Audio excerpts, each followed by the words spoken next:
And so this Sunday marks the official first day of summer, and many people are looking for some fun places to visit with the family. And joining us today to give us some of her top spots to visit in the Bronx, we welcome the virtual sensation who recently celebrated her 1-year anniversary of making us laugh throughout the pandemic.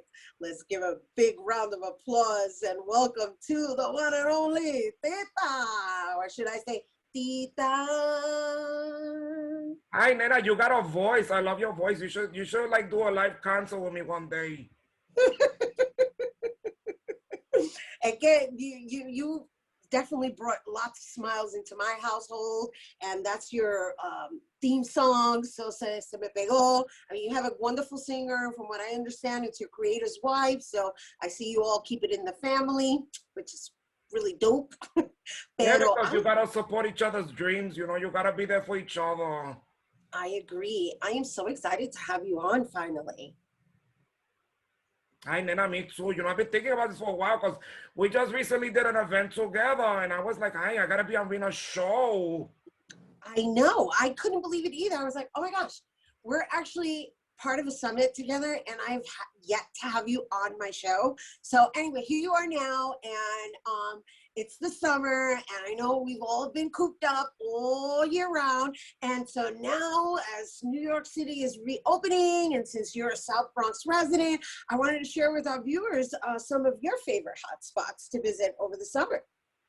Oh yeah, well, you know, for me, it definitely has to be the Bronx Zoo. That's like #1, you know. And I go on Wednesdays because Wednesdays is free, you know, para los nenes, and for me también. Pero before we go to the Bronx Zoo, we always go to like one of the schools nearby to get a free lunch.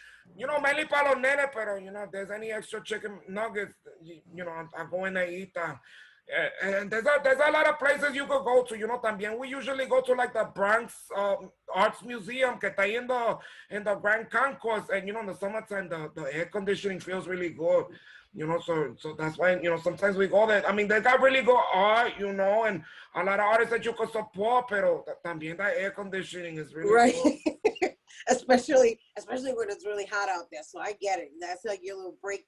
That's your little drop-off spot, right? Like that, your little take a break and let me get some air and absorb some of the artistry that they curate at the Bronx Museum. Yeah, that's like a little stop there, you know. It's like, oh, let me see art, let me see history. Ay, my body's cooling down. Ay.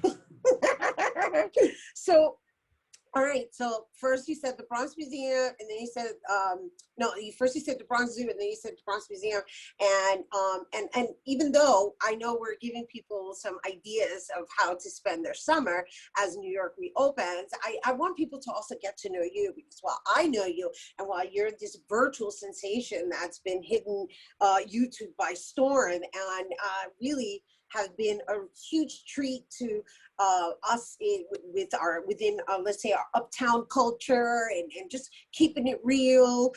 Let's just give everybody a little history of how you even came about.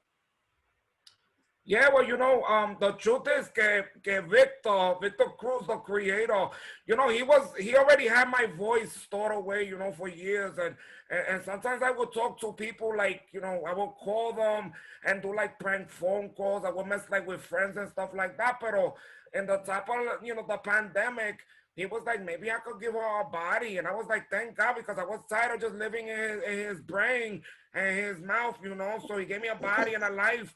And on May 9th, 2020, I premiered my first episode on YouTube. Fíjate. I love it. I love it. And I love the storytelling style that you present as well. I mean, you've done like kids storytelling. I don't necessarily know if it's for every kid, because you keep it real. Like I said, I want to say you represent the urban uptown culture, which I really appreciate. And so, all right, so your voice, your body was added to your voice in May of 2020, and you took YouTube by storm. And even though I'm talking about your children's storytelling, there's other factors. I mean, I love how you've been able to also somehow combine real life into your animation. How many episodes do you have now? Well, right now I have like 21 episodes, Wow. And there's even like some special stuff up there. You know, when I did some news programs, I did like some interviews and like, you know, some little short stuff that is outside of the show. Y tú sabes que, you know, it's interesting that you talked about the kids' stories, but you know what I realized when I was reading those stories? Es que those stories, they're really dark. Oh my God, like they're not really for kids. When you really, if you read the originals, they're not for kids. They're always talking about like, abandoning children and eating children. I mean, it's really like kind of sick. I know, even lullabies, if you think about it, right? London Bridge is falling down. Like, how is that soothing to fall asleep to? Yeah, that's like my tragic. Like, I wanted to go to sleep, but now you just like added that visual to my brain and I can't sleep. Can I stay with you, Mom? Exactly. So where do you see yourself spending this summer? Hi, Nana. You know what? There's the Bronx Zoo, you know, there's the Bronx Museum. Sometimes there's Fordham Road, right? The neighborhood mall. Pero I'm gonna be over at Orchard Beach because you know they're gonna, you know, they have the free concerts and that's, you know, that's our, how can I say, you know, that's our, you know, that's our beach. That's where That's we go called to the have Bronx fun. Riviera. The word you're looking for is the Bronx Riviera. That's what I was trying to remember, the Bronx Riviera. You know, since I was a kid, that's where we used to go, and I'm looking forward to that this year, bendito. And so what about your episodes? Are you going to be recording your experiences or are you going to like just really be in the moment of celebrating the summer and being outside with people? No, there's probably gonna be maybe an episode that captures one of my outings to Orchard Beach because I haven't done that yet. And you're gonna get to see like my bathing suit, but I'm not gonna show you too much carne because that, you know, use your own imagination. Well, you know, there's, you know, a lot of questionable bathing suits when it comes to strolling the boardwalk of Orchard Beach. Listen, I'm not into like two pieces. You gotta keep it real. If you're not for a two piece, don't put on a two piece where you're showing too much carne. You could keep it in one piece and just keep it together. You could even you could throw a fire underneath that bathing suit and nobody will know. Ay, ay, ay, ay. You know, it's always wonderful to share space with you. As we mentioned, you and I participated on a panel together, and I just wanted to make sure that we leave everybody with any food for thought that you'd like people to take into consideration, especially with the vaccination and just the reopening and the non-mask wearing situation that we're in now. Well, listen, I would say like this, you know, I think about my own mother and I think about my family.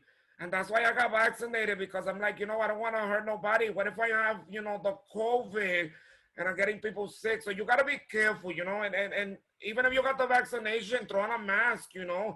And I know que now with, you know, with science, they found out that, you know, you could be outside without the mask as long as you've been vaccinated. And that's good because, you know, we need fresh air, pero también we need to take care of each other. So don't be selfish. I know you want to have fun. I know you're dying to go out there and take off your clothes and jump in the water, pero bendito, just, you know, think of everybody else. I hear you, and I appreciate those words of wisdom and consideration. And we do have to go, but I gotta say it's been a pleasure having you. And I'm pulling out my cups because you see, I'm a super fan, Tita. I'm a super fan. Ay, gracias, nena. And I'm a fan of you. You're like a star of the Bronx. Everybody knows you in the Bronx. I've been watching you for years. And mira, and if you don't mind, I just want to do like a selfless plug. You know, I want to tell people to go to my YouTube channel. Go to my YouTube. You can literally just type in the name Tita in the search box and I'm going to pop up. So you don't have to worry about typing in an address. But if you really want it, you know, should I give the long address? I mean, it's not that long, you know. Just, well, I know, but even if they just go to YouTube and type up Tita, if they just type in my name, you'll find it. So, you know, just go there. Pero mira, more importantly, I'm really humbled to be here on your show. Keep doing what you're doing because you are helping a lot of people with having your platform. And you do that in person and on your show. So, pa'lante, nena.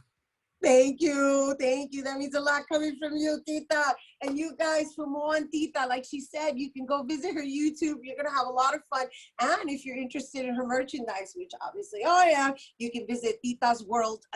All right, we have to take a quick break, but when we return, we're going to hear all about a theater festival celebrating the LGBTQ community. Don't go anywhere.